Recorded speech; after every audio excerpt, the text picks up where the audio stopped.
Upstate. Welcome to another DIY edition of All Things Thrift. Well, today, Deborah Wilkie has agreed to show us how she makes candles, the whole process. So thanks for joining us on the show, Deborah. Thank you for having me. And tell me a little bit about your DIY experience. You do it for fun, or? Well, I initially started doing it for fun, and earlier this year, or last year now, I decided I wanted to do what I love and turn it into a business. Okay. I'm a stay-at-home mom with a little girl, and this is a great way for me to take something I love with DIY and turn it into a small business. Awesome. And tell us, what in the world does thrifting have to do with candle making? Well, the way I make my candles is I like to use different containers to make absolutely one-of-a-kind unique candles. This is a thrifted piece. Very, very pretty goblet that we can give new life as a candle. Yeah. This is another one that I thrifted. Gorgeous mug. The cool part about thrifting, making candles like this, is when the candle is burned, your recipient, if you're giving it as a gift, has a mug or an awesome goblet. So it's kind of two in one. Keep reusing. For that, yes. These are some other ones that I have. You can get very creative. This could be a cool candle that I thrifted. I absolutely love this one. It's a little, of course, coffee maker that I found that I'm going to infuse with coffee beans for a coffee scented candle. So you can really think outside the box. Yes. In particular, this is one I'm very excited about. Also thrifted this. This was $1.25. This is going to make a beautiful set of three candles. For the whole thing. Awesome. Yes. Wow, and so these are completed candles, is that right? Yes. Those are completed candles that are also from thrifted material. See here. So cute. Looks very official. It doesn't look thrown together or like tacky at all. It's so cute. Yes. Well, are you going to take us through the process? Absolutely. This is something that you can do at home. You do want to be very careful because we are dealing with hot wax. Okay. So we'll say that right off the bat. Basically, what you need, the most important part of a candle is your wick. You have to have the proper wick. There's a lot of information online about what size wick, because it depends on what type of wax you're using. Okay. I'm using a cotton wick because I use beeswax for my candles. If you're making, you can buy these already what we call primed, ready to go, or if you really want to get into DIY, you buy a big ball of the wick. You cut it to size, doesn't need to be exact. I just kind of measured like this, cut it off, and then you can buy on Amazon very cheaply these tiny little wick tabs. That's what's going to help anchor your wick into the cup.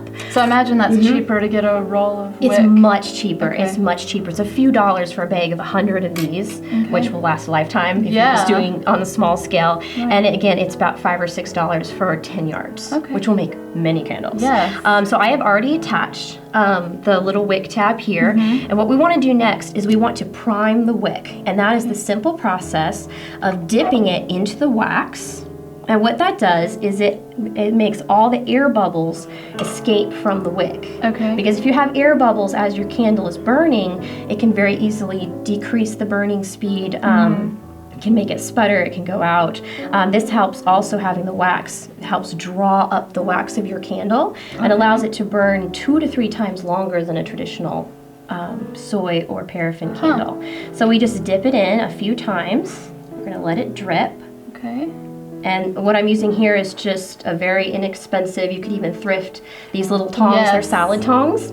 And what I have my wax in right here, we're gonna let that dry. And what I have my wax in is simply a double boiler.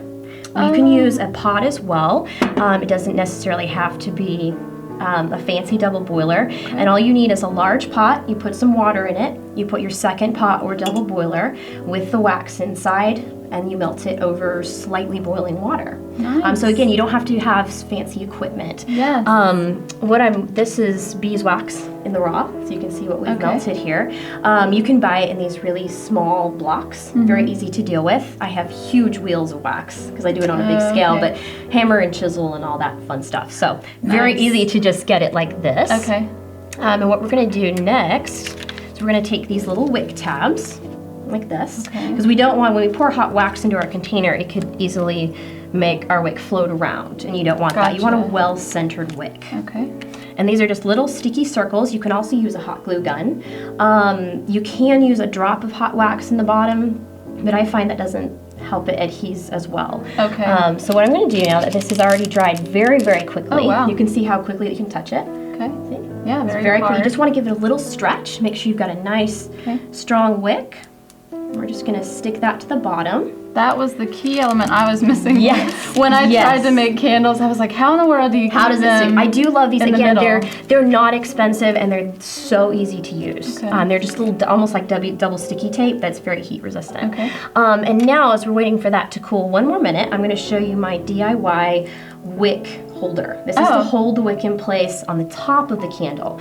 This is one that you can actually buy, but they can be a little pricey. Okay. This is what I started out using. It's very, very simple. You can use chopsticks or shish kebab sticks, and I broke them in half, and then I just took Scotch tape and tape them together, and you can see I just have a tiny bit of give to open that up. Okay. And that is a super cheap, easy way to hold your wick in place. You can also tie the end of the wick around a pencil and hold the pencil over. A lot of different ways that we can do that. All right. So I'm going to take this, and which one would you like me to make today? Would you like me to make the mug or the goblet? Let's do the goblet so we can see through yes. it. I do love the glass. It's very, very pretty. So this has the sticky, so I'm just gonna center it down in there. Okay. You wanna make sure your glass is clean. So of course, after you've bought a thrifted mug, you wanna wash it, make sure it's very clean. So see, falls over. Yep. So that's where this comes into play.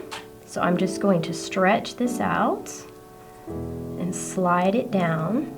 And it's gripping very, very nicely. Again, that probably cost 10 cents or less to make that.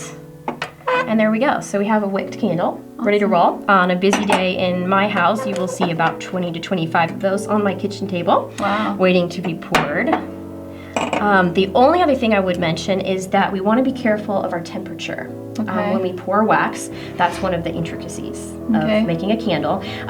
Again, this is just cheap. I have seen these at thrift stores. Just a basic, anything you would stick in a hunk of meat, basically, will also work for that. So what I would do is just throw it down in the wax. Okay. Generally for beeswax, I want it to be anywhere between 145, 155 degrees. Okay. And I'm getting a nice reading right about 150. So I'm just going to pull that out. And I like these double boilers for pouring because I have a nice lip right here that makes it very easy because you want to be steady. You don't, and if it were to spill a little bit, it does clean up pretty easy, but you don't want to burn yourself as you pour. So you stay very, very steady. Pour to the center of the candle so you don't have drips on the side. You don't want to cause air bubbles in the wax. So you want to pour very, very slow. Leave yourself at least a ½ inch of headroom. Okay.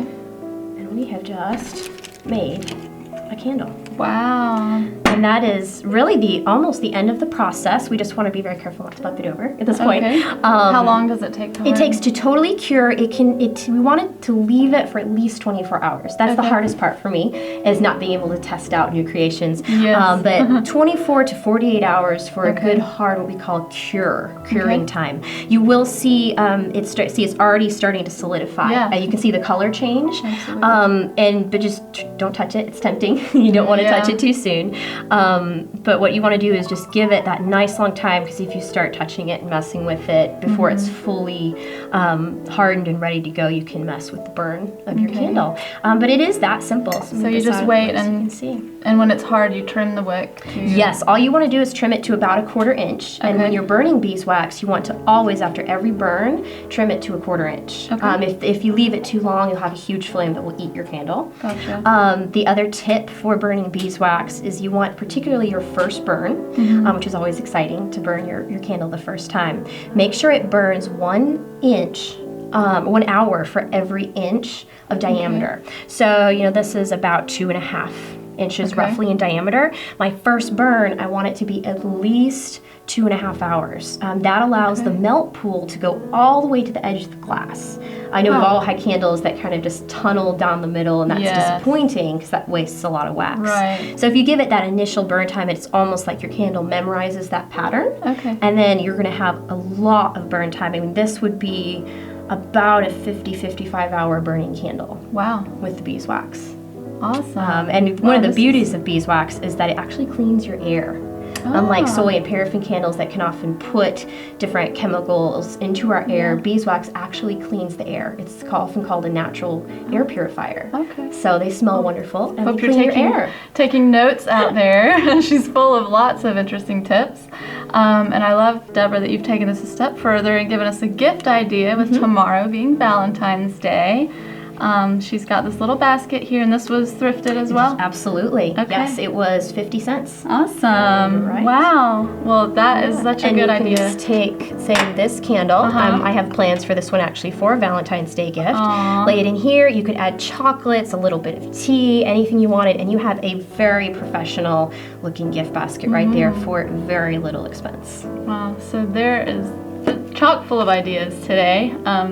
Again, if you want to find Deborah on the web, where do they look for you? Yes, I have my own website. It's www.carys, that's C-A-R-Y-S, organics.com. Okay, and that's listed below in a link as well.